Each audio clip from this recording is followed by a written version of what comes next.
How much terrain can you make from $100 worth of random items from the dollar store? That was the idea behind this latest project. As you can see here, I got a ton of absolutely random stuff, and I decided to go ahead and start making some terrain. I used this little piece of MDF, laid down some plaster tape and craft foam to make a base.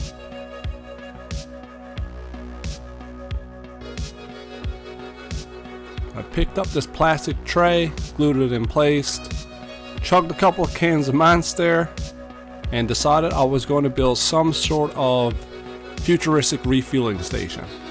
Had a bunch of random little bottles here, so I broke into those. And this here paper towel rack. And I started to just kind of glue some bits and pieces together to make up some smaller supplementary fuel tanks.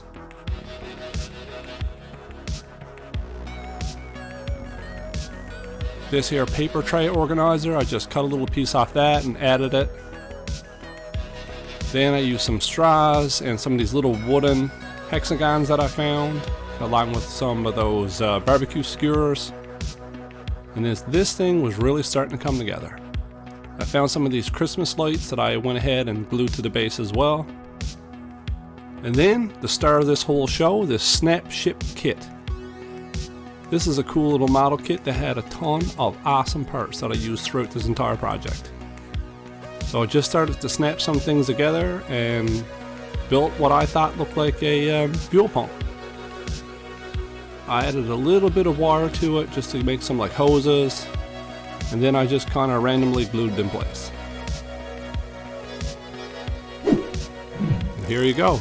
This was the first piece of terrain down a refueling station. I never had a great spot to hide that light switch, but hopefully when this thing is painted up, it's going to kind of disappear. Next up was this Christmas decoration that I found. I used some sculpting putty here and made like a hood over it. Was trying to make this thing look a little more 40k style.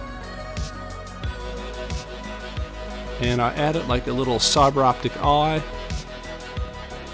and a piece of hose connecting from his head down to his back.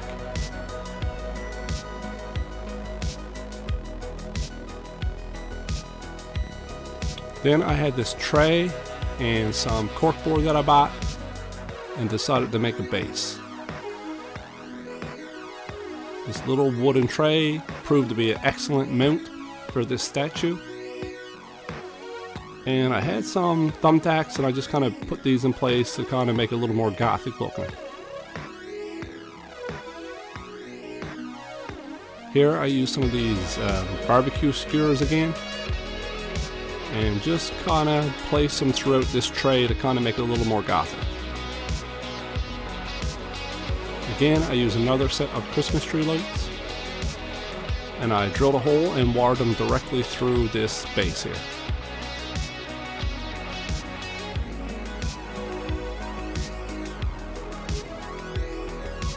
But this time I had a much better place to hide the switch.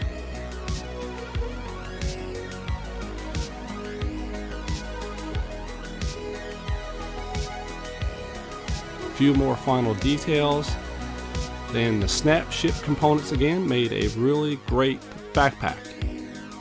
So I went ahead and glued this on his back, and hopefully when this thing is painted up, it's going to lose that Christmas decoration vibe it's got going on here now.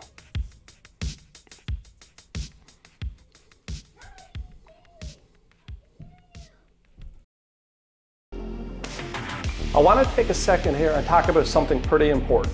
This hobby has us all sitting down a lot, so it's really important that you got yourself a nice, comfortable ergonomic chair. FlexiSpot sent me over their C7G Pro ergonomic chair to test out, and I got to say, I really like this thing. The packaging was excellent and kept everything protected. Right out of the box, I was highly impressed with the quality in every single part of this chair, and assembly of this thing is a breeze. It has a very smooth set of caster wheels, an adjustable height seat, adjustable armrest, a nice wide seat, and head and lumbar supports. This particular model has a perforated seat and back, which provided much needed ventilation and airflow during those long sitting sessions. With 5 levels of backrest height adjustment, seat depth and seat height adjustment, A 3D headrest adjustment, this chair offers a highly personalized experience that can accommodate heights from 5'7" to 6'9". Personally, I found the adjustable lumbar support to be extremely comfortable during the entire time I was working on this latest terrain project, and I will definitely be using this chair moving forward. FlexiSpot stands by their products and has a 30-day return policy for a risk-free trial with a 10-year warranty with direct replacement for damaged parts. Check out the description below for the link to FlexiSpot.com and all the discount information. Next up, I had a couple of more wooden trays. I just sort of glued them together. Didn't really know what I was going to do here with this. Had these like stick-on metal tiles that I thought was pretty cool. So just cut a piece out, glued on a little bit of cardboard to fill in that hole, and made like a floor here.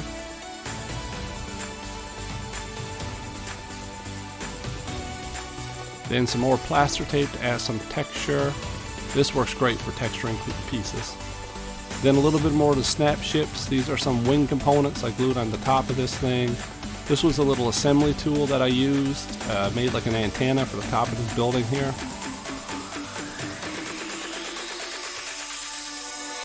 Then a whole pile of barbecue skewers along the edges here to make some like arched windows. I cleaned it up with some craft foam.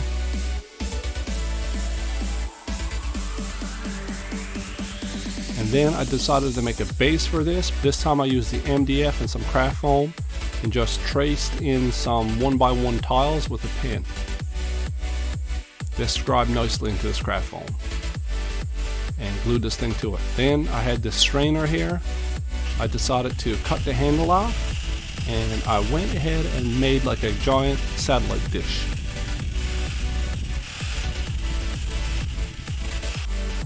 The snap ship components again proved to be extremely useful, and I just kind of glued on random stuff to this thing that I had from all the pieces that I bought until I had what looked like a satellite dish. Then I decided to glue it to the second floor of this little building that I created.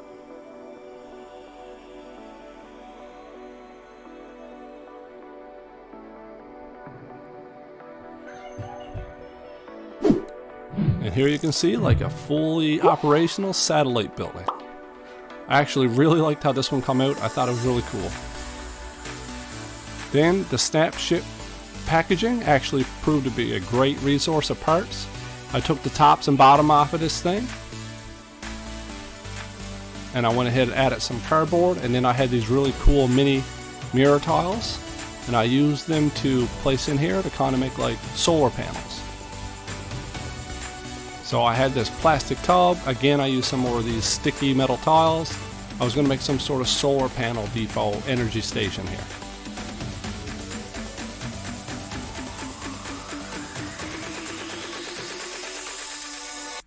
Again, the plaster tape to add some texture to this building.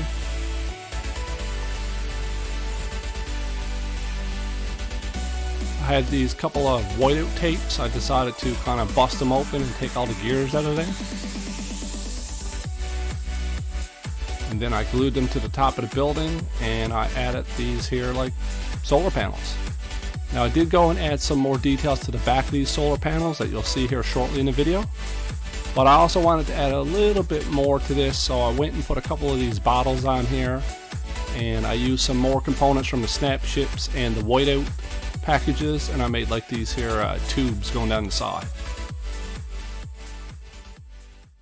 At the end of the day, I made 4 huge terrain pieces, which I thought was pretty good for $100, plus I got a ton of crafting supplies left over. Stick around, check out some more videos on my channel, and I'll catch you on the next.